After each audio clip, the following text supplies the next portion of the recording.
జీవితం కరిగిపోయే మంచు, ఉన్నంతలో నలుగురికి పంచు. ఇదే సేవాభారతి స్వచ్ఛంద సంస్థ ఆశయం. తెలంగాణ రాష్ట్రంలోని హైదరాబాద్ కేంద్రంగా పనిచేస్తున్న ప్రముఖ స్వచ్ఛంద సంస్థ సేవాభారతి 1989లో ప్రారంభమైంది.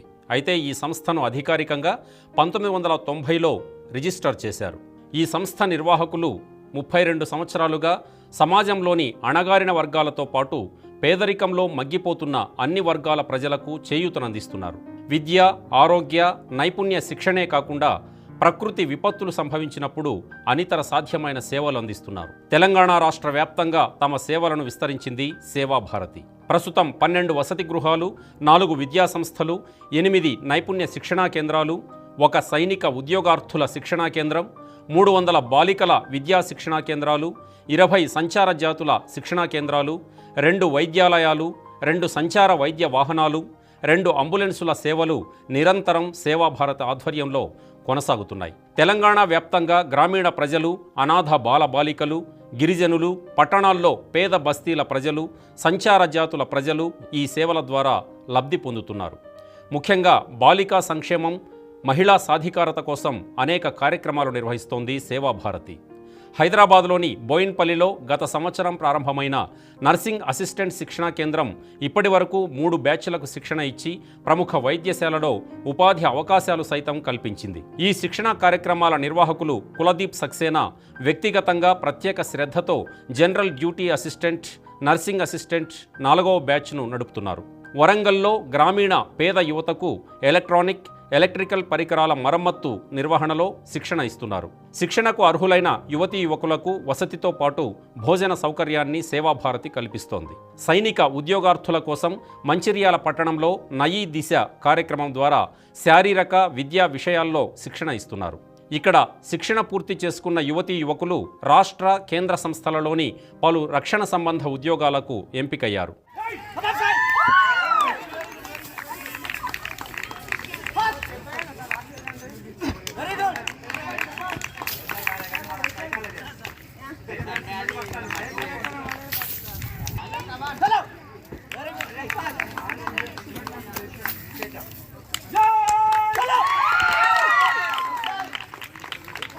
Police, CRPF, RPF, army, BSF ఇతర రక్షణ సంస్థలలో ఉద్యోగులుగా వారు ఎంపికయ్యారు. బాలికలు, మహిళల కోసం హైదరాబాద్లోని కూకట్పల్లి, బాలాజీనగర్ కేంద్రాలుగా కుట్టు శిక్షణ, కంప్యూటర్ ట్రైనింగ్, బ్యూటీషియన్ అంశాలలో శిక్షణ ఇచ్చి వారిని ఆర్థిక సాధికారత దిశగా ప్రోత్సహిస్తున్నారు. ఈ శిక్షణా కార్యక్రమాల అనంతరం కేంద్ర రాష్ట్ర ప్రభుత్వ ఆమోదిత ధృవీకరణ పత్రాలు అందజేస్తున్నారు. సామాజిక సేవా కార్యక్రమాల్లో ఉత్సాహం ఉన్న వారికి కూడా సేవాభారతి స్వాగతం పలుకుతోందని నిర్వాహకులు కులదీప్ సక్సేనా నేషనలిస్ట్ హబ్ ప్రతినిధికి వివరించారు. హైదరాబాద్ బోయినపల్లిలోని సేవాభారతి హెల్త్ విభాగం స్టేట్ కోఆర్డినేటర్ కులదీప్ సక్సేనా గారు ఇప్పుడు మనతో పాటు ఉన్నారు. ఇక్కడ ఈ హెల్త్కు సంబంధించినటువంటి శిక్షణ ఎట్లా ఇస్తారు విద్యార్థినులకు, వారు సామాజికంగా అంటే వైద్యపరంగా సమాజానికి ఏ విధమైనటువంటి సేవలు అందిస్తారు, ఇక్కడ ఈ స్కిల్స్ పెంపొందించడానికి ఎలాంటి ట్రైనింగ్ ఉంటుంది, ఈ విషయాలన్నీ కూడా వారిని అడిగి తెలుసుకుందాం. సార్ నమస్కారం. ఈ సేవాభారత్ ఆధ్వర్యంలో చాలా హెల్త్కు సంబంధించిన చాలా యాక్టివిటీస్ బాగా నడుస్తున్నాయి. దీనికి సంబంధించి మీరు స్టేట్ కోఆర్డినేటర్గా ఇక్కడ ఎలాంటి శిక్షణ ఇస్తున్నారు పిల్లలకి, అది ఏ విధంగా ఉపయోగపడుతుంది సార్? సేవాభారతి 4 అంశాల్లో ఫోకస్ చేస్తుంది. ఏదైనా అంటే హెల్త్లో, ఎడ్యుకేషన్లో, స్కిల్ డెవలప్మెంట్స్తో, తర్వాత ఎంపవర్మెంట్లో. హెల్త్లో మేము చాలా అవుట్రీచ్ ప్రోగ్రామ్ చేస్తున్నాం. స్లమ్స్లో వెళ్ళి మెడికల్ ట్రీట్మెంట్ ఇవ్వటం, అంబులెన్స్ ద్వారా వెళ్ళటం, సో ఇలాంటి చాలా కార్యక్రమం కూడా చేస్తున్నాం. కానీ 2-3 ఇయర్స్ నుంచి ఆలోచన ఏంటి అంటే, ఇప్పుడు సమాజంలో రకరకాలుగా మార్పులు వచ్చిన దానిలో స్కిల్స్ అని ఒక ప్రాధాన్యత గవర్నమెంట్ ఆఫ్ ఇండియా కూడా ఇస్తుంది. మన సమాజం భారతి అనేది ప్రతి ఒక్కరికి తెలుసు, కానీ కిషోర్ వికాస అనేది ఒకరు మాత్రమే స్థాపించారండి. వారిపేడే జయప్రద దేవి గారు, founder of Kishori Vikasa. So వారితో మనం ఉన్నాము, వారిని అడిగి మరిన్ని విషయాలు తెలుసుకుందాం. అమ్మ చెప్పండి, కిషోరి వికాస అనే దాంట్లో ఇప్పుడు 10 నుంచి 16 ఏళ్ల వయసు గల పిల్లలందరూ కూడా ఎంతో లబ్ధి పొందుతున్నారు. దానికి సంబంధించి చదువు కావచ్చు, ఆరోగ్యం కావచ్చు, ఫుడ్ కావచ్చు.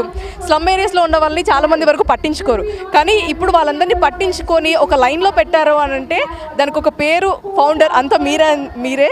సో మీరేమంటారు?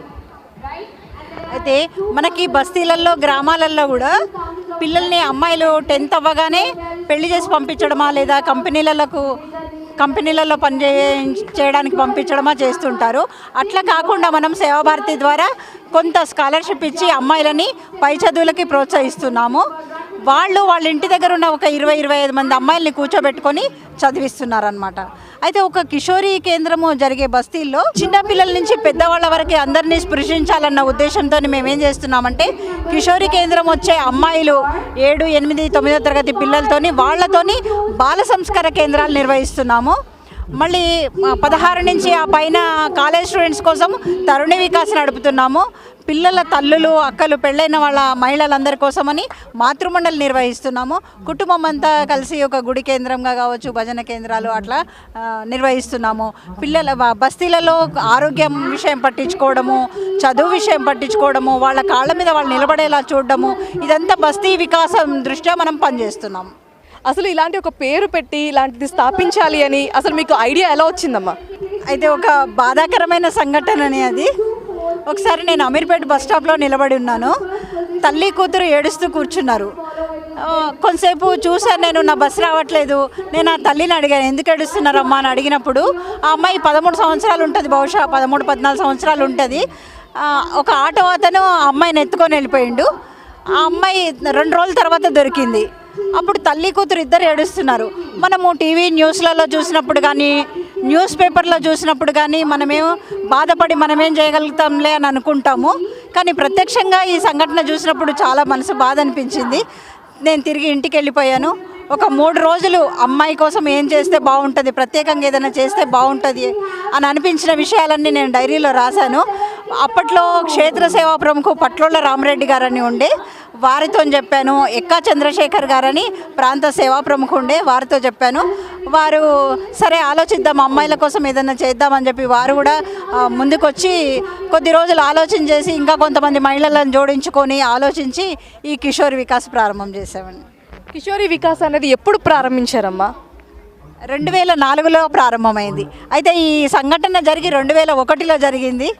ఇంకా అంత మంథనం జరిగి ప్రారంభమయ్యేసరికి 11 కేంద్రాలతో 2004లో ఈ కేంద్రాలు ప్రారంభం చేశారు. ఇప్పుడు ఎన్ని కేంద్రాలు ఉన్నాయమ్మా? 300 కేంద్రాలకు పైనే ఉన్నట్టుగా మాకు తెలుసు. పైనే ఉన్నాయండి. 300 పైన కిషోరి కేంద్రాలు ఉన్నాయి, 469 బాల సంస్కార కేంద్రాలు ఉన్నాయి, 38 తరుణి వికాస్ ఉన్నాయి, 34 మాతృమండళ్ళు ఉన్నాయి, 9 భజన మండళ్ళు ఉన్నాయి. అయితే ఈ అమ్మాయిలను కూడా మనం కేవలము జంట నగరాలే కాకుండా వివిధ జిల్లాలలో కూడా మన తెలంగాణ ప్రాంతం అంతా విస్తరించాలనే ఉద్దేశంతో ఈ అమ్మాయిలు వేసవి సెలవుల్లో వీళ్ళని 10 రోజులు 15 రోజులు వేరే జిల్లాలకు విస్తారంగా కూడా పంపించాము. అట్లా వీళ్ళు అక్కడ వేరే జిల్లాల్లో కూడా వరంగల్, మహబూబ్ నగర్, భద్రాచలము, కొత్తపేట ఇట్లా అన్ని జిల్లాలలో కూడా మన కేంద్రాలు విస్తరించారు. మిగతా చోట్ల వారంలో ఒకరోజు జరుగుతుంది. మన జంట నగరాల్లో మాత్రం కొంత స్కాలర్షిప్ ఇస్తున్నాం కాబట్టి రోజు 2 గంటలు ఈ కేంద్రాలు నడుస్తున్నాయి. థ్యాంక్ యూ సో మచ్ అమ్మ. మీకు వచ్చిన ఒక చిన్న ఆలోచన ఎంతోమంది ఆడపిల్లల జీవితానికి ఒక నిదర్శనమైంది. ఎంతోమంది దాంట్లో చదువుకుంటున్నారు, ఆరోగ్యానికి సంబంధించి కూడా ఎన్నో ప్రాబ్లమ్స్ ఈ వేదిక ద్వారా సార్ట్ అవుట్ చేసుకున్నారు. థ్యాంక్ యూ సో మచ్ అమ్మ. థ్యాంక్ యూ అండి. సో దశ్యతే పూర్ణస్య పూర్ణమాదాయ పూర్ణమేవావశిష్యతే. ఓం శాంతి శాంతి శాంతి.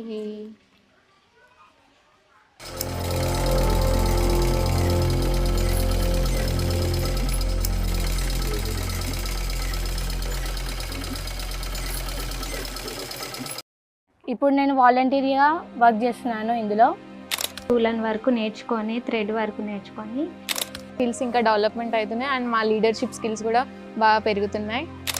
డిసిప్లిన్గా ఉండడము. జాబ్ కోసం సర్చ్ చేస్తూ ఉంటే నాకు సేవా భారతి వాళ్ళే ఈ ఆపర్చునిటీ ఇచ్చారు. ఆపరేషన్ చేయాలి అని చెప్పినుండే. 10 ఏళ్ల నుండి 18 ఏళ్ల వరకు అడ్లసెంట్ ఏజ్ గ్రూప్ అమ్మాయిలు వస్తూ ఉంటారు. నాకు మా చెల్లికి చాలా హెల్ప్ చేస్తుంది సేవాభారతి.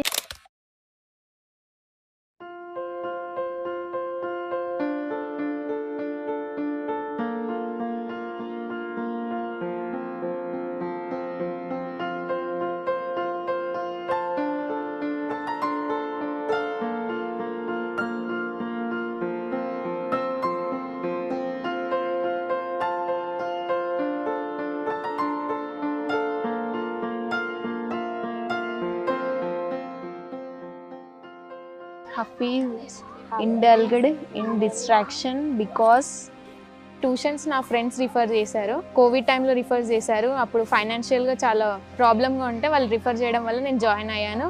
నేను జాయిన్ అయ్యి నాకు మంచిగా హెల్ప్ఫుల్ అవుతుంది. పిల్లలకి కూడా ఫ్రీగా ఎడ్యుకేషన్ వస్తుంది అండ్ పిల్లలకి ట్రెడిషన్ అండ్ కల్చర్ కూడా అన్నీ టీచ్ చేస్తాం ట్యూషన్లో. ఇంకా పిల్లలకి ప్రతి ఫెస్టివల్స్లో గేమ్స్ అవన్నీ ఇంకా డ్యాన్స్ ప్రోగ్రామ్స్ అన్నీ నేర్పిస్తూ ఉంటారు.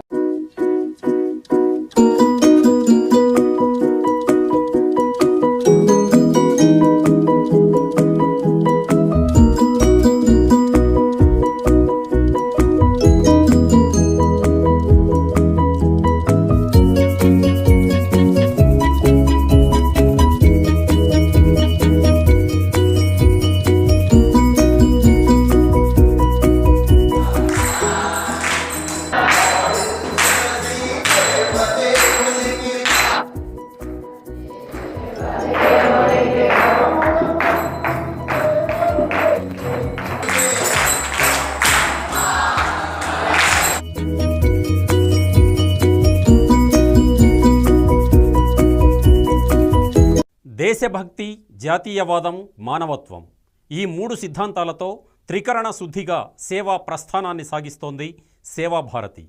నిత్యం నిస్వార్థమైన సేవలతో తన పేరును సార్థకం చేసుకుంటోంది. ప్రకృతి వైపరీత్యాలు సంభవించినప్పుడే కాకుండా సాధారణ పరిస్థితుల్లో సైతం సేవే దైవంగా భావించి అహర్నిశలు శ్రమిస్తున్నారు ఆర్ఎస్ఎస్ ఆధ్వర్యంలోని సేవాభారతి సంస్థ ప్రతినిధులు, స్వచ్ఛంద సేవకులు. నిరుపేదలకు విద్య, వైద్య పరంగా మానవీయ సేవలు అందిస్తున్నారు. అభాగ్యులు, నిరాశ్రయులకు అండగా నిలుస్తున్న సేవాభారతి ప్రతినిధులు, స్వచ్ఛంద సేవకుల అమూల్యమైన సేవలపై నేషనలిస్ట్ హబ్ మానవీయ కథనం. 10 రోజులుగా కురుస్తున్న వర్షాలకు తెలంగాణ రాష్ట్రంలోని పలు జిల్లాల్లో జనజీవనం అస్తవ్యస్తంగా తయారైంది. ముఖ్యంగా గ్రామీణ ప్రాంత ప్రజలు తీవ్రమైన ఇబ్బందులు ఎదుర్కొంటున్నారు. ఆహారం, మంచినీరు, మందులు, ఇతర నిత్యావసరాల కోసం ప్రజలు నానా కష్టాలు పడుతున్నారు. ఈ నేపథ్యంలో సేవాభారతి స్వచ్ఛంద సంస్థ తెలంగాణ రాష్ట్రంలో పలు సమాజ హిత కార్యక్రమాలను నిర్వహిస్తోంది. వరద ప్రభావిత ప్రాంతాల్లో నిరాశ్రయులను ఆదుకోవడానికి 300 మంది ఆర్ఎస్ఎస్ ఆధ్వర్యంలో సేవాభారతి వాలంటీర్లు క్షేత్రస్థాయిలో పనిచేస్తున్నారు. భద్రాద్రి కొత్తగూడెం జిల్లా చెర్ల, భద్రాచలం, బూర్గుంపాడు, మణుగూరు మొదలైన మండలాలు, ములుగు జిల్లా తాడ్వాయి, ఏటూరు నాగారం, వెంకటాపురం, వాజేడు మండలాలు, పెద్దపల్లి జిల్లా మంథని, గోదావరి ఖని మండలాల గ్రామాలు, మంచిర్యాల జిల్లా చెన్నూరు, కోటపల్లి, మంచిర్యాల మండలాలు, భూపాల్ జిల్లా మహదేవ్పూర్ మండలాల పరిధిలోని పలు గ్రామాలు వరద దెబ్బకు అతలాకుతలమయ్యాయి. దీంతో సేవాభారతి యుద్ధ ప్రాతిపదికన ఆ గ్రామాల్లోని ప్రజలను ఆదుకోవడానికి ముందుకొచ్చింది. ఈ గ్రామాలకు నిత్యావసర సరుకులు, మందులు, బట్టలు, వంట పాత్రలు, పిల్లలకు పాలపొడి మొదలైన కిట్లు వారం రోజులుగా సరఫరా చేస్తున్నారు. ఒక్కో కుటుంబానికి 15 రోజులకు సరిపడే బియ్యం, చింతపండు, పప్పులు, నూనె, సబ్బులు, కారం పొడి, పసుపు పొడి, కొవ్వొత్తులు, అగ్గిపెట్టెలతో కూడిన 16 రకాల నిత్యావసర వస్తువుల కిట్లను దశల వారీగా పంపిణీ చేస్తున్నారు. ఇప్పటి వరకు దాతల సహకారంతో 3,000కు పైగా కిట్లు పంపిణీ చేశారు. మొత్తంగా 15,000 కిట్ల సరఫరా లక్ష్యంగా సేవాభారతి ముందుకు వెళుతోంది. క్షేత్రస్థాయిలో అవసరమైన చోట ఆహారం, మందులు అందజేస్తోంది. ఈ నిత్యావసర సరుకుల కిట్లను సమకూర్చడం కోసం 60 మంది వాలంటీర్లు 24 గంటలు పనిచేస్తున్నారు. దశల వారీగా ఆయా గ్రామాలకు పంపిస్తున్నారు. గ్రామాల్లో సేవాభారతి వాలంటీర్లు ఇంటింటికి తిరుగుతూ ఆయా కుటుంబాలకు నిత్యావసర సరుకులు అందజేయడంతో పాటు మోకాలి లోతు వరద నీటిలో సైతం పర్యటిస్తూ ఎప్పటికప్పుడు వారి పరిస్థితులు తెలుసుకుంటున్నారు. తామున్నామంటూ వారికి ధైర్యం చెబుతున్నారు. ఉధృతమైన వరదల వల్ల జరిగిన ఈ అపార నష్టం ప్రభావం ఇంకా 6 నెలలు కొనసాగుతుందని ఒక అంచనా. వ్యవసాయం, పశుసంపద, ప్రాణ నష్టం, ఆస్తి నష్టం జరిగి ప్రజలు తీవ్ర ఇబ్బందులు ఎదుర్కొంటున్న నేపథ్యంలో సేవే పరమావధిగా పనిచేస్తున్న సేవాభారతి సంస్థకు బాధితులు మనసారా కృతజ్ఞతలు చెల్లిస్తున్నారు. నమస్కారం. మాకు కన్న తండ్రి ఎవరున్నా, మాకు అమ్మ నాన్న ఎవరున్నా ఆదుకోలే. మాకు చుట్టాలైనా బంధువులైనా ఒక తండ్రిలాగా మమ్మల్ని ఆదుకున్నందుకు నమస్కారం. సేవాభారతి తాత్కాలికమైన ఉపశమనమే కాకుండా వివిధ రకాలుగా నష్టపోయిన ప్రజలకు పునరావాస వసతుల గురించి కూడా ప్రణాళికను సిద్ధం చేస్తుంది.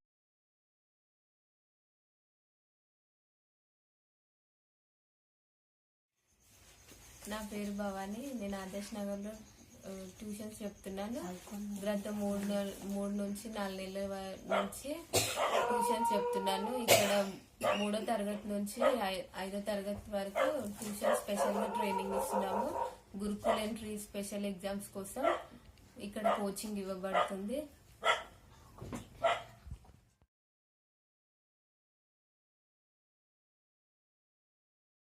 నా పేరు సునీత. నేను డిప్లొమా చదువుతున్నా.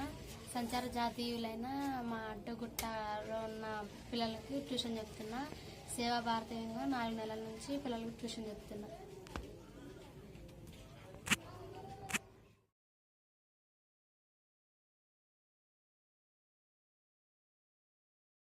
నా పేరు విజయ. నేను సాయిబాబా ఆర్ట్స్ ఉసిలలో ఉంటాం. నేను 3, 5, 6 పిల్లలకు ట్యూషన్ చెప్తున్నా. మేము వాల్మీకి బోయ సంతర జాతికి చెందిన మేము ఇప్పుడు 3 నెలల పిల్లలకు గురుకుల్ ఎగ్జామ్ ట్రైన్కి ప్రిపరేషన్ చేస్తున్నాము. ఎంతమంది వస్తారు? 25-30 మెంబర్స్ దాకా వస్తారు.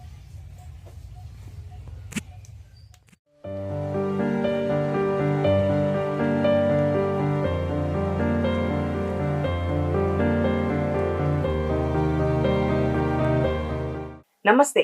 స్వచ్ఛంద సేవకు పెట్టింది పేరైన సేవా భారతి ఆరోగ్య రంగంలో ఎన్నెన్నో సేవా కార్యక్రమాలు నిర్వహిస్తోంది. ఇందులో భాగంగా హైదరాబాద్ లోని సీతారాంబాగ్ లో ఏర్పాటు చేసిన సేవా భారతి ఆసుపత్రి విశేషాలు ఇప్పుడు చూద్దాం.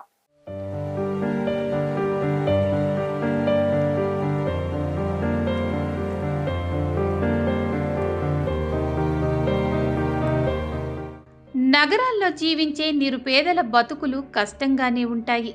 ఇటువంటి సామాన్యులకు ఆరోగ్య సమస్య వస్తే కుటుంబం మొత్తం అల్లాడిపోవాల్సిందే. ఖరీదైన వైద్యం చేయించుకోలేక ఇంటిళ్లపాది అల్లాడిపోతారు. ఇటువంటి సామాన్యుల కోసం సేవా భారతి స్వచ్ఛంద సేవా సంస్థ చాలా కాలంగా మెడికల్ క్యాంపులు నిర్వహిస్తుంది. హైదరాబాద్ చుట్టుపక్కల వివిధ బస్తీలలో ఆరోగ్య పరీక్షలు చేసి ఉచితంగా మందులు ఇవ్వటం జరుగుతుంది. కానీ దీర్ఘకాలిక వ్యాధులు తలెత్తినప్పుడు మాత్రం చికిత్స అందించడం కష్టమవుతుంది. దీనిని దృష్టిలో పెట్టుకొని హైదరాబాద్ సీతారాంబాగ్లో సేవా భారతి ప్రత్యేకంగా పేద మధ్యతరగతి ప్రజల కోసం ఒక హాస్పిటల్ ఏర్పాటు చేసింది.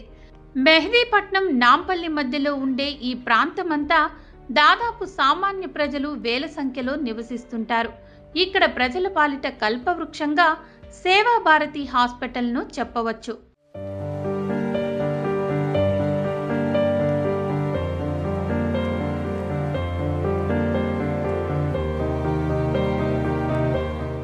సేవా భారతి హాస్పిటల్లో పేద మధ్యతరగతి ప్రజలకు నాణ్యమైన వైద్య సేవలు అందుతున్నాయి. సంస్థను నడిపేందుకు అవసరమైనంత మాత్రమే, అంటే చాలా చాలా తక్కువ ఫీజుతో సేవా భారతి హాస్పిటల్ సేవలు అందిస్తుంది. రెగ్యులర్ ఫిజిషియన్, సర్జన్ సేవలతో పాటు వైద్య పరీక్షల కోసం డయాగ్నోస్టిక్ లేబొరేటరీ, మందులు అందించే ఫార్మసీ కౌంటర్లు ఉన్నాయి.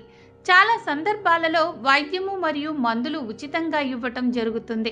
ప్రతిరోజు క్రమం తప్పకుండా ఇక్కడ నాణ్యమైన వైద్య సేవలు అందిస్తున్నారు. నమస్తే, నా పేరు డాక్టర్ వేద ప్రకాష్. నేను ఒక ఆర్థోపెడిక్ వైద్యుడిని.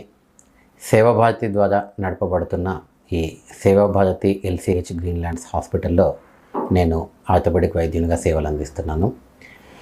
ముఖ్యంగా ఈ సీతారాంబాగ్ చుట్టుపక్కల ప్రాంతాల్లో, అంతేకాకుండా ఈ హైదరాబాద్ మహానగరంలో ఉండే ప్రజలకి అతి తక్కువ ధరలో అత్యంత నాణ్యమైన వైద్య సేవలు అందించడానికి ఈ సీతారాంబాగ్ ఆసుపత్రిని సేవా భారతి ప్రారంభించడం జరిగింది. సేవా భారతి ఈ పేరు తెలియని వాళ్ళంటూ ఎవరు ఉండరు. సో సేవా భారతి అనేది 1998లో మొదలై 1700 సేవా కార్యక్రమాలతో ముందుకు దిగ్విజయంగా దూసుకువెళ్తుంది.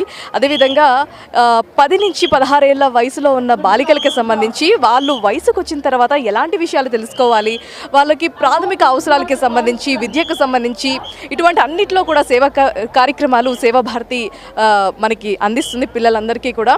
అలాగే మరుగు వీధుల్లో కూడా ఉండే పిల్లలకి రక్తహీనత ఇలాంటివన్నీ ఉంటూ ఉంటాయి. వాళ్ళకి కూడా వీళ్ళు హెల్ప్ చేస్తూ ఉన్నారు పిల్లలకి కూడా. మరి ఇవన్నీ విషయాలకి సంబంధించి మరిన్ని వివరాలు వైస్ ప్రెసిడెంట్ సుమలత గారు మనతో పాటు ఉన్నారు. వారిని అడిగి మరిన్ని వివరాలు తెలుసుకునే ప్రయత్నం చేద్దాం. నమస్తే అమ్మా. నమస్తే అండి. Very happy to see you. ఒకరు కాదు, ఇద్దరు కాదు, వేల మందిలో మీరు హెల్ప్ చేస్తున్నారు. It's a very good thing to hear. So ఇప్పుడు 5K రన్ అని చెప్పేసి ఇట్లా పెడుతున్నారు. అంటే అవేర్నెస్ ఇంక అందరికీ తెలియాలి అనే ఉద్దేశంతో ఈ రన్స్ అనేవి కండక్ట్ చేస్తున్నారా? ఎలా మీ మాటల్లో తెలియజేయండి. అందరికీ నమస్తే. సేవా భారతి తెలంగాణ ప్రాంతంలో 1700 కార్యక్రమాలు, సేవా కార్యక్రమాల పైన చేస్తుంది. ఈరోజు మనం ఇక్కడ విట్నెస్ చేసిన అద్భుతమైన ఒక కార్యక్రమం, 10,000 మంది ఒక్కసారిగా కార్యక్రమంలో పాల్గొనడం అనేది, అందులో పరుగు కార్యక్రమంలో పాల్గొనడం అనేది చాలా అరుదుగా జరిగే విషయం. తెలంగాణలోనే ఒక ప్రత్యేకమైన రన్గా దీన్ని మనం కన్సిడర్ చేస్తాం. ఎందుకంటే మనం ఆరోగ్యం కోసం పరిగెడతాము, ఆహ్లాదంగా ఉండడానికి పరిగెడతాము, రకరకాల కారణాల కోసం పరిగెడతాము. కానీ ఈ పరుగు ఏంటంటే ఒక ఆడపిల్ల, ప్రత్యేకించి మనం 10 సంవత్సరాల నుంచి 16 సంవత్సరాల వయసులో ఉన్న వాళ్ళని కిషోరీస్ అంటాం మనం. వారి జీవితాలను బాగు చేయడం కోసం, అంటే వారికి సమగ్ర వికాసం, సంపూర్ణ సమగ్ర వికాసం ఇవ్వడం కోసం సేవా భారతి కిషోరి వికాస కార్యక్రమాలను చేస్తుంది. ఈ కిషోరి వికాస కార్యక్రమాలకి సపోర్ట్ చేయడం కోసమే ఇవాళ మనం రన్ను విట్నెస్ చేస్తున్నాం. అంటే 8th ఎడిషన్ అండి. ఇది 7 సార్లు మనం కండక్ట్ చేసాం. 8th edition. ఇవాళ ప్రత్యేకత మనం చూస్తున్నాం. ప్రతి సంవత్సరం కూడాను సమాజం కూడా ఈ బాధ్యతని తనదిగా ఆలోచించి, ఈ ఆలోచనని వారిదిగా చేసుకొని ఈరోజు పార్టిసిపేట్ చేస్తున్నారు. ఎందుకంటే రిజిస్ట్రేషన్ చేసుకోవాలి, పొద్దున్నే రావాలి, పార్టిసిపేట్ చేయాలని చాలా వరకు వెనుకాడుతాం మనం మిగతారని. కాకపోతే పిల్లల బాగోగుల కోసము, పిల్లల సమగ్ర వికాసం కోసం అన్న ఒక కారణంతో ఇంతమంది స్ఫూర్తిని పొంది ఇక్కడ వచ్చి మనకు రన్లో పాల్గొన్నారు. ఈ రన్ ఎలా ఉంటుందంటే అండి, మనకి 3 విధాలుగా మనం కండక్ట్ చేస్తాం. 21K అంటే 21 కిలోమీటర్లు, 10 కిలోమీటర్లు, 5 కిలోమీటర్లు జరుగుతుంది. 21 కిలోమీటర్లు ఎవరైతే బాగా స్పోర్ట్స్లో ఉంటారో, మ్యారథాన్ చేస్తారో వాళ్ళు పాల్గొంటారు. 10Kలో కూడా ఆల్మోస్ట్ మనకు అలాంటి వాళ్ళే వస్తారు. కానీ 5Kలో ఈసారి మనకి 8,000 మంది రిజిస్ట్రేషన్స్ అయ్యారు. వీళ్ళందరూ ప్రత్యేకించి ఏంటంటే నిజంగా అమ్మాయి జీవితంలో మార్పు తీసుకురావడానికి నేను పరిగెడుతున్నానని ఒక తృప్తి కోసం పరిగెడతారని. దీనిలో పరిగెత్తలేని వాళ్ళు కూడా నడుస్తూ పరుగుని కంప్లీట్ చేసే ప్రయత్నం చేస్తారు. ఇంకొక యాడెడ్ మనకి ఈరోజు అద్భుతం ఏంటంటే, తమిళిసై గారు, మన ఆనరబుల్ గవర్నర్ తమిళిసై గారు ఈ కారణం తెలుసుకొని ప్రత్యేకంగా వచ్చి వీరందరినీ ప్రోత్సహించి పిల్లలకి సపోర్ట్గా నిలవండి అని వారి ద్వారా కూడా సందేశం ఇచ్చారు. సేవా భారతి చేస్తున్న ఇటువంటి కార్యక్రమాల్ని సమాజం కూడా తనదిగా తీసుకుంటే ఎంతోమంది స్లమ్స్లో ఉన్న పిల్లలు, ఎవరైతే మనం చెప్పచ్చు లెస్ ప్రివిలేజ్డ్ అని చెప్పచ్చు మనం. ఈ పిల్లలు ఎలా ఉంటారంటే అండి, 1, 2, 3 క్లాసులు చదువుకున్న తర్వాత చదువుకోవడానికి వాళ్ళకి అవకాశం ఉండదండి. తల్లిదండ్రులు ఇంట్లో ఉండరు, వాళ్ళు డైలీ వేజెస్కి వెళ్ళిపోతూ ఉంటారు. సింగిల్ పేరెంట్స్ పిల్లలు ఉంటారు, తల్లిదండ్రులు లేని పిల్లలు ఉంటారు. వీళ్ళకి చదువే ఒక గొప్ప అవకాశం. దాంతోపాటు సేవాభారతి కనిపిస్తున్న అవకాశం ఏంటంటే, అమ్మాయిలు కనుక సమాజంలో ఎలా మెలగాలి, దాంతోపాటు సెల్ఫ్ డిఫెన్స్ అండి, వాళ్ళని ఎలా కాపాడుకోగలగాలి, అలానే పై చదువులు చదవడానికి వాళ్ళకి ప్రోత్సాహకంగా అన్ని విధాలుగా వారిని ప్రోత్సహించే ప్రయత్నం చేస్తున్నాం. ఈరోజు మనం విట్నెస్ చేసిన అద్భుత కారణం దీని ద్వారానే. కన్నవారు దూరమైన బాలికలను అక్కున చేర్చుకుంటారు. సంఘంలో నిరాదరణ గురైన అమ్మాయిలను చేరదీస్తారు. విధి వంచితులకు సర్వం వారే అయి ఆశ్రయం కల్పిస్తారు. కోరుకున్న చదువు చెప్పించి వాళ్ల కాళ్లపై వాళ్ళు నిలబడేంత వరకు వెన్నంటి ప్రోత్సహిస్తారు. ఆ తర్వాత సంప్రదాయబద్దంగా పెళ్లి చేసే బాధ్యతను భుజానికెత్తుకుంటారు. 25 ఏళ్లుగా నిస్వార్థంగా బాలికల సేవకే పునరంకితమైన స్వచ్ఛంద సంస్థపై కథనం.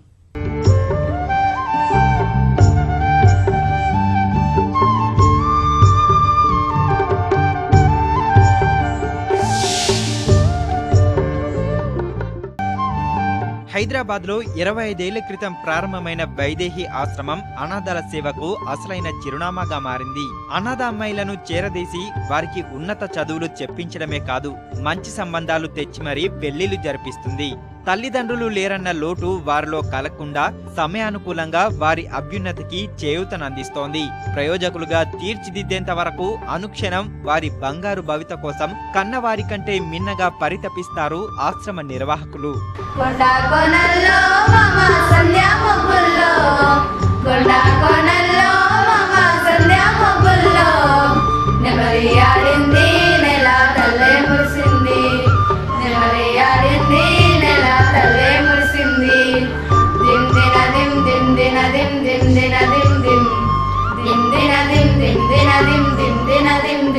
ఇంతింతై వటుడింతై అన్నట్లుగా ముగ్గురితో మొదలైన వైదేహి ఆశ్రమంలో ప్రస్తుతం 104 మంది అనాథ బాలికలు ఆశ్రయం పొందుతున్నారు.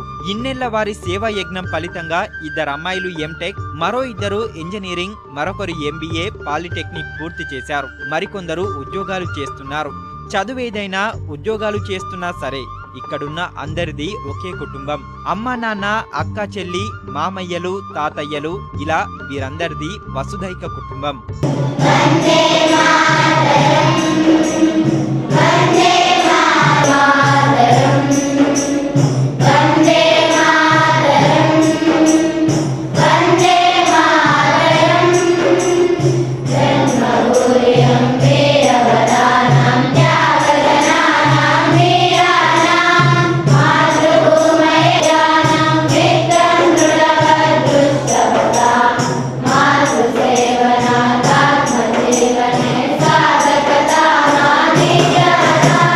నేను 9 సంవత్సరాలు ఉన్నప్పుడు ఇక్కడికి వచ్చాను.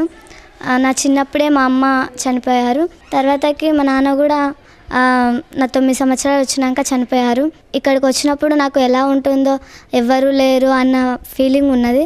కానీ ఇక్కడికి వచ్చిన తర్వాత అందరూ ఆప్యాయతంగా అమ్మ నాన్న లెక్క మంచిగా ఇక్కడ తాతయ్య వాళ్ళు, మామయ్య వాళ్ళు అందరు చాలా మంచిగా చూసుకుంటారు మమ్మల్ని. నేను చిన్న వయసులోనే 6 ఏళ్ళప్పుడు వచ్చాను. అంటే ఒక ఫ్యామిలీని ఎంత బాధ్యతగా ఒక పేరెంట్స్ చూసుకుంటారో అంతకంటే ఎక్కువ ఇక్కడ చూసుకుంటారు. ఇది చాలా బాగా నచ్చింది మాకు. ఇంకా ఇక్కడ మ్యారేజెస్ చేసినా కూడా తర్వాత కూడా వాళ్ళు బాధ్యత పట్టించుకోవడం అంటే కొంతమంది కుటుంబాలు పట్టించుకోవు, కానీ ఇక్కడ ఆ బాధ్యత కూడా ఉందంటే చాలా గర్వపడాలి. ఇక్కడ మేము ఇక్కడ అన్ని ఫెసిలిటీస్ ఉన్నాయి, ఒక్కటన్ను లోటు లేదు. ఇక్కడ అంతా మంచిగా ఉంది, అందరూ కలిసిమెలిసి ఉంటారు. నేను పెద్ద అయిన తర్వాత డాక్టర్ కావాలనుకుంటున్నాను.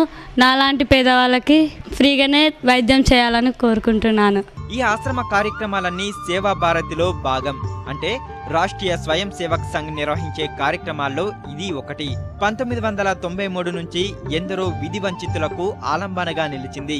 అనాథ పిల్లల సంరక్షణ బాధ్యత చూసుకునేందుకు స్వచ్ఛందంగా ఇక్కడ కొందరు వార్డెన్లుగా పనిచేస్తున్నారు.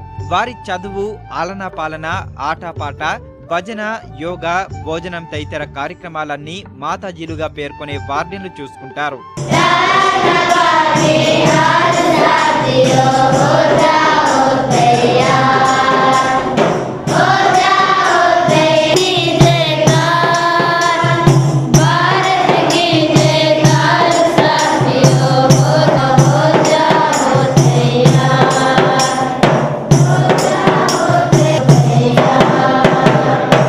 ఇద్దరు అమ్మాయిల్ని తీసుకొని చిన్నపిల్లలప్పుడు నేను వచ్చా. అమ్మలా ఆదరించే ఆశ్రమం దొరికింది నాకు. ఆ పిల్లలకు సేవ చేయాలని నేను వచ్చా. నా పిల్లల్ని మర్చిపోయా. ఈ 42 సంవత్సరాలు కూడా నేను ఇలాంటి అవకాశాన్ని పోగొట్టుకున్నానని నేను ఇప్పటికి కూడా బాధపడుతున్నాను. ఇంతమంది పిల్లల మధ్య సర్వీస్ చేయటం అనేది చాలా సంతోషదాయకం. పిల్లలకు పెళ్లి చేసేటప్పుడు అన్ని విషయాలు ఆరా తీస్తారు. అబ్బాయి కుటుంబ వివరాలను లోతుగా అధ్యయనం చేసి మరీ వివాహం జరిపిస్తారు. దాతల సాయంతో ఏ లోటు లేకుండా సంప్రదాయబద్ధంగా పెళ్లి చేసి అత్తింటికి పంపిస్తారు. ఇప్పటి వరకు 24 మంది యువతులకు కళ్యాణం జరిపించారు.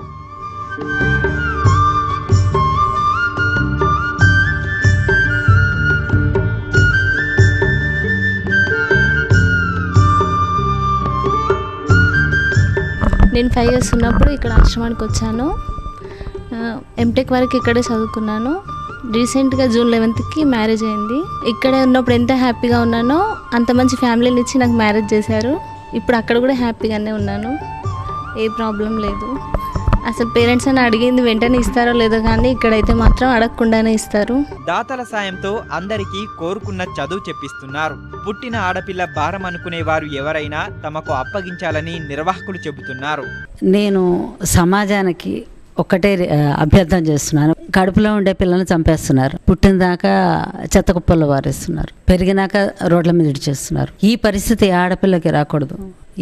అటువంటి వాళ్ళకి వైదేహి ఆశ్రమం ఒకటి ఉంది, ఇక్కడికి పంపండి పిల్లల్ని, ఒక్క ఫోన్ చేయండి, మేము వచ్చి తీసుకుంటాం, అంతేగాని ఆడపిల్లల్ని చంపద్దు. తెలుగు రాష్ట్రాలతో పాటు నేపాల్కు చెందిన అమ్మాయిలు ఇక్కడ ఆశ్రయం పొందుతున్నారు. జీవితం కరిగిపోయే మంచు, ఉన్నంతలో నలుగురికి పంచు. ఇదే సేవాభారతి స్వచ్ఛంద సంస్థ ఆశయం. తెలంగాణ రాష్ట్రంలోని హైదరాబాద్ కేంద్రంగా పనిచేస్తున్న ప్రముఖ స్వచ్ఛంద సంస్థ సేవాభారతి 1989లో ప్రారంభమైంది.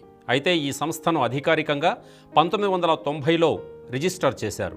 ఈ సంస్థ నిర్వాహకులు 32 సంవత్సరాలుగా సమాజంలోని అణగారిన వర్గాలతో పాటు పేదరికంలో మగ్గిపోతున్న అన్ని వర్గాల ప్రజలకు చేయూతనందిస్తున్నారు. విద్య, ఆరోగ్య, నైపుణ్య శిక్షణే కాకుండా ప్రకృతి విపత్తులు సంభవించినప్పుడు అనితర సాధ్యమైన సేవలు అందిస్తున్నారు. తెలంగాణ రాష్ట్ర వ్యాప్తంగా తమ సేవలను విస్తరించింది సేవాభారతి. ప్రస్తుతం 12 వసతి గృహాలు, 4 విద్యా సంస్థలు, 8 నైపుణ్య శిక్షణా కేంద్రాలు, 1 సైనిక ఉద్యోగార్థుల శిక్షణా కేంద్రం, 300 బాలికల విద్యా శిక్షణా కేంద్రాలు, 20 సంచార జాతుల శిక్షణా కేంద్రాలు, 2 వైద్యాలయాలు, 2 సంచార వైద్య వాహనాలు, 2 అంబులెన్సుల సేవలు నిరంతరం సేవాభారతి ఆధ్వర్యంలో కొనసాగుతున్నాయి. తెలంగాణ వ్యాప్తంగా గ్రామీణ ప్రజలు, అనాథ బాలబాలికలు, గిరిజనులు, పట్టణాల్లో పేద బస్తీల ప్రజలు, సంచార జాతుల ప్రజలు ఈ సేవల ద్వారా లబ్ధి పొందుతున్నారు. ముఖ్యంగా బాలికా సంక్షేమం, మహిళా సాధికారత కోసం అనేక కార్యక్రమాలు నిర్వహిస్తోంది సేవాభారతి. హైదరాబాద్లోని బోయిన్పల్లిలో గత సంవత్సరం ప్రారంభమైన నర్సింగ్ అసిస్టెంట్ శిక్షణా కేంద్రం ఇప్పటి వరకు 3 బ్యాచ్లకు శిక్షణ ఇచ్చి ప్రముఖ వైద్యశాలలో ఉపాధి అవకాశాలు సైతం కల్పించింది. ఈ శిక్షణా కార్యక్రమాల నిర్వాహకులు కులదీప్ సక్సేనా వ్యక్తిగతంగా ప్రత్యేక శ్రద్ధతో general duty assistant, nursing assistant 4వ బ్యాచ్ను నడుపుతున్నారు. వరంగల్లో గ్రామీణ పేద యువతకు ఎలక్ట్రికల్ పరికరాల మరమ్మత్తు నిర్వహణలో శిక్షణ ఇస్తున్నారు. శిక్షణకు అర్హులైన యువతీ యువకులకు వసతితో పాటు భోజన సౌకర్యాన్ని సేవాభారతి కల్పిస్తోంది. సైనిక ఉద్యోగార్థుల కోసం మంచిర్యాల పట్టణంలో నయీ దిశ కార్యక్రమం ద్వారా శారీరక విద్యా విషయాల్లో శిక్షణ ఇస్తున్నారు. ఇక్కడ శిక్షణ పూర్తి చేసుకున్న యువతీ యువకులు రాష్ట్ర, కేంద్ర సంస్థలలోని పలు రక్షణ సంబంధ ఉద్యోగాలకు ఎంపికయ్యారు.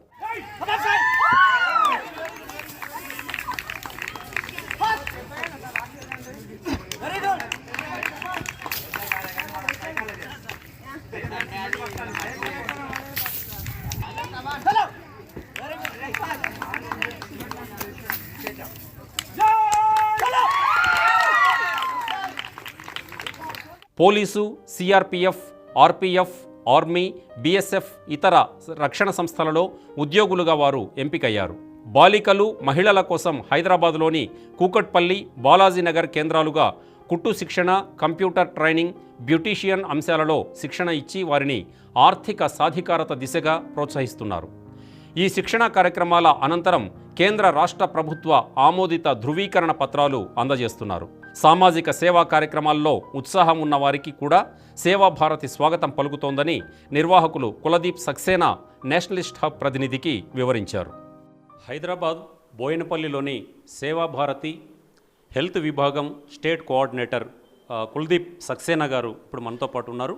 ఇక్కడ ఈ హెల్త్కు సంబంధించినటువంటి శిక్షణ ఎట్లా ఇస్తారు విద్యార్థినులకు, వారు సామాజికంగా అంటే వైద్యపరంగా సమాజానికి ఏ విధమైనటువంటి సేవలు అందిస్తారు, ఇక్కడ ఈ స్కిల్స్ పెంపొందించడానికి ఎలాంటి ట్రైనింగ్ ఉంటుంది, ఈ విషయాలన్నీ కూడా వారిని అడిగి తెలుసుకుందాం.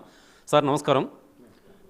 ఈ సేవాభారత్ ఆధ్వర్యంలో చాలా హెల్త్కు సంబంధించిన చాలా యాక్టివిటీస్ బాగా నడుస్తున్నాయి. దీనికి సంబంధించి మీరు స్టేట్ కోఆర్డినేటర్గా ఇక్కడ ఎలాంటి శిక్షణ ఇస్తున్నారు పిల్లలకి, అది ఏ విధంగా ఉపయోగపడుతుంది సార్?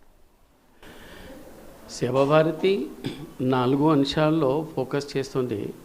ఏదైనా అంటే హెల్త్లో, ఎడ్యుకేషన్లో, స్కిల్ డెవలప్మెంట్స్తో, తర్వాత ఎంపవర్మెంట్లో. హెల్త్లో మేము చాలా అవుట్ రీచ్ ప్రోగ్రామ్ చేస్తున్నాం. స్లమ్స్లో వెళ్ళి మెడికల్ ట్రీట్మెంట్ ఇవ్వటం, అంబులెన్స్ ద్వారా వెళ్ళటం, సో ఇలాంటి చాలా కార్యక్రమం కూడా చేస్తున్నాం.